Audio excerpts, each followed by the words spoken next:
ओम नमः शिवाय। हर हर महादेव। भगवान श्री कृष्ण को जो उन्होंने पूछा था भगवान शिव और शक्ति का स्वरूप, उस प्रश्न का उत्तर देते हुए ऋषि उपमन्यु कहते हैं, परमेश्वर शिव की स्वाभाविक शक्ति का नाम विद्या है, जो सबसे विलक्षण है। वह एक होकर भी अनेक रूप में भासती है। जैसे सूर्य की प्रकाशक शक्ति एक ही है, परंतु उससे विभिन्न अनेक किरणें निकलती हैं। उस विद्या शक्ति से ही उसी प्रकार इच्छा, ज्ञान, क्रिया, माया आदि अनेक शक्तियाँ उत्पन्न होती हैं। ठीक उसी तरह जैसे अग्नि से बहुत सी चिंगारियाँ होती हैं, उसी से सदाशिव, ईश्वर आदि तथा विद्या, विद्येश्वर आदि पुरुष भी प्रकट होते हैं। परात्पर प्रकृति भी उससे उत्पन्न हुई है। महत तत्व से लेकर विशेष पर्यंत सारे विकार, अज आदि मूर्तियाँ भी उससे प्रकट हुई हैं। इनके सिवा जो अन्य वस्तुएं हैं वे भी उसी शक्ति के कार्य हैं, इसमें संशय नहीं। वह शक्ति सर्वव्यापिनी, सूक्ष्म, ज्ञान आनंद रूपिणी है। उसी से शैतांशु भूषण भगवान शिव शक्तिमान कहे जाते हैं। शक्तिमान शिव वैद्य हैं, अर्थात जानने योग्य हैं, एवं शक्तिमान शिवा विद्या हैं, अर्थात उन शिव को जानने की विद्या हैं। वे शक्ति रूपा शिव ही प्रज्ञा, श्रुति, स्मृति, धृति, स्थिति, कीर्ति, निष्ठा, ज्ञान शक्ति, इच्छा शक्ति, कर्म शक्ति, आज्ञा शक्ति, परब्रह्म, परा और अपरा नाम की विद्याएं, शुद्ध विद्या, शुद्ध कला, यह सब कुछ रूप में उपस्थित है, क्योंकि यह सब कुछ शक्ति का ही कार्य है। माया, प्रकृति, जीव, विकार, विकृति, असत और सत जो कुछ है वह उस शक्ति से ही व्याप्त है। वे शक्ति रूपिणी शिवा देवी माया के द्वारा समस्त चराचर ब्रह्मांड को अनायास ही मोह में डाल देती हैं, लीलापूर्वक उसे बंधन मुक्त भी कर देती हैं। जो शक्तियाँ इस प्रकार के इस जगत के विभिन्न तत्व हैं, वह सब उस शक्ति के साथ सर्वेश्वर शिव के द्वारा संपूर्ण विश्व को व्याप्त करके स्थित हैं। इन्हीं के चरणों में मुक्ति विराजती है। पूर्व काल में संसार बंधन से छूटने की इच्छा वाले कुछ ब्रह्मवादी मुनि के मन में यह संशय हुआ कि वह परस्पर विचार करें और इस प्रकार जानें कि इस जगत का कारण क्या है, किससे हम सब उत्पन्न हुए हैं, ये जीवन किससे धारण किया जाता है, इस सारे जीवन और सृष्टि की जो आधारभूत प्रतिष्ठा है वह कहाँ है, हमारा अधिष्ठान कौन है, हम किसके सहयोग से कभी सुख कभी दुख अनुभव में रहते हैं, किसने इस विश्व की व्यवस्था की है और इसके नियम जो अलंघनीय है उन्हें बनाया है। यदि कहें कि यह समय से अपने आप हो गया तो संभव नहीं, क्योंकि समय जड़ वस्तु है, वो परिवर्तन को नापने की इकाई मात्र है। यदि कहें कि यह स्वभाव से ही ऐसा है तो यह बात भी युक्तिपूर्वक ठीक नहीं जचती, क्योंकि इनका स्वभाव तो मूलतः जड़ है और जड़ वस्तु के अंदर चैतन्यता कैसे हो सकती है। यदि इसे एक निश्चित फल देने वाले कर्म के रूप में, नियति के रूप में देखा जाए या आकस्मिक घटना के रूप में देखा जाए, तो भी इतनी जटिल सृष्टि की संरचना आकस्मिक घटना से या किसी परिणाम से नहीं हो सकती। तो फिर इन पांचों महाभूत, इन जीवात्मा और इन सब का क्या कारण है। इनके आपसी संयोग से भी यह सब नहीं हो सकता, क्योंकि कई बार संयोग होने के बाद भी व्यतिक्रम देखा जाता है। यह सब कुछ जो कुछ भी दिखाई दे रहा है, ये काल आदि सब अचेतन है। जीवात्मा के चेतन होने पर ही वह सुख दुख से अभिभूत होते हैं, तथा इस प्रकार असमर्थ होने के कारण ये जगत का कारण नहीं हो सकते। अतः वह कौन कारण है इस जगत का, यह विचार करना चाहिए। इस प्रकार आपस में विचार करके वह युक्तियों द्वारा किसी निर्णय तक नहीं पहुँचे। तब उन्होंने ध्यान किया और भगवान शिव की शरण ली। परमेश्वर की स्वरूपभूत अचिंत्य शक्ति का साक्षात्कार किया, जो अपने ही गुणों से सत्व, रज, तम से ढकी है तथा उन तीन गुणों से परे है। परमेश्वर की वह साक्षात शक्ति समस्त पाशों का विच्छेद करने वाली है।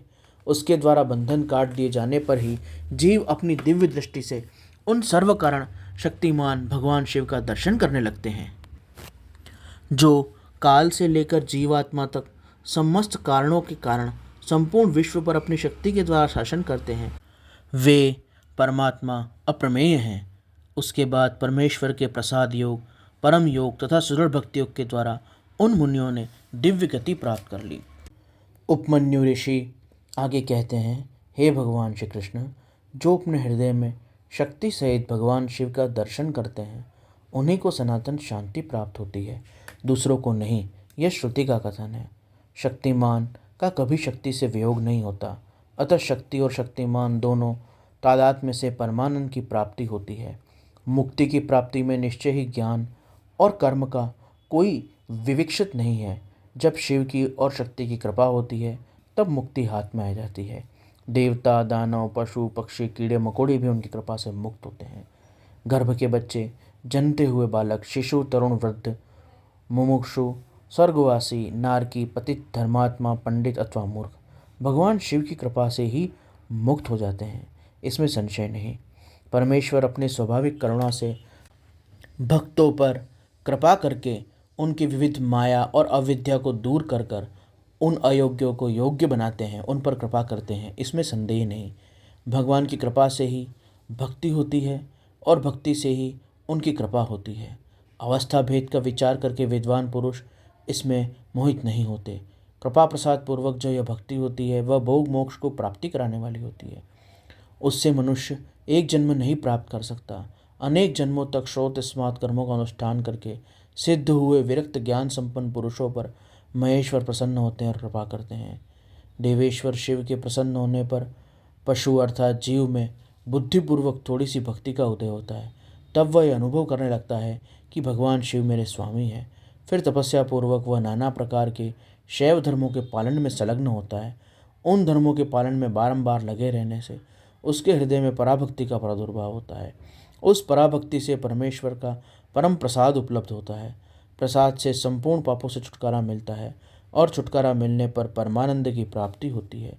जिस मनुष्य का भगवान शिव में थोड़ा सा भक्ति भाव है वह 3 जन्मों के बाद अवश्य मुक्त हो जाता है। उसे संसार यंत्र की पीड़ा नहीं भोगनी पड़ती, नहीं सहनी पड़ती। जो अंग सहित और अंग रहित सेवा है उसे भक्ति कहते हैं। फिर उसके 3 भेद हैं, मानसिक, वाचिक और शारीरिक। शिव के स्वरूप का जो चिंतन है वह मानसिक सेवा है।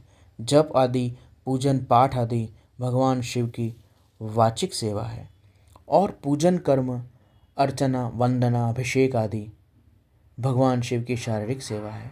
इन त्रिविध साधनों से संपन्न होने वाली जो सेवा है उसे शिव धर्म कहते हैं। परमात्मा शिव ने 5 प्रकार का शिव धर्म बताया है: तप, कर्म, जप, ध्यान और ज्ञान। भगवान शिव के विग्रह का पूजन, फूल अर्पण, जल अर्पण, भोग अर्पण, आरती, चंदन आदि षोडशोपचार कर्म आदि कर्म कहलाते हैं। भगवान शिव की ये साकार पूजा को कर्म कहते हैं। विभिन्न प्रकार के व्रत, उपवास, ब्रह्मचर्य, मौन आदि का नाम तप है। और वाचिक, उपांशु और मानस 3 प्रकार का जो भगवान शिव के मंत्र का जाप है, आवृत्ति का अभ्यास है, उसे जप कहते हैं। जप के द्वारा ही भगवान शिव के स्वरूप का जो ध्यान किया जाता है उसे ध्यान कहते हैं। और शिवजी संबंधित ग्रंथों में जिस ज्ञान का वर्णन है उसको भगवान शिव का ज्ञान कहते हैं। श्रीकंठ शिव ने शिवा के प्रति जिस ज्ञान का उपदेश किया वह शिव आगम है। शिवों के आश्रित जो भक्त हैं उन पर कृपा करने के लिए कल्याण के एकमात्र साधक इस ज्ञान का उपदेश किया गया है। अतः कल्याण चाहने वाले बुद्धिमान पुरुषों को चाहिए कि वह परम कारण शिव में भक्ति को बढ़ाएं तथा विषय आसक्ति का त्याग करें। ओम नमः शिवाय।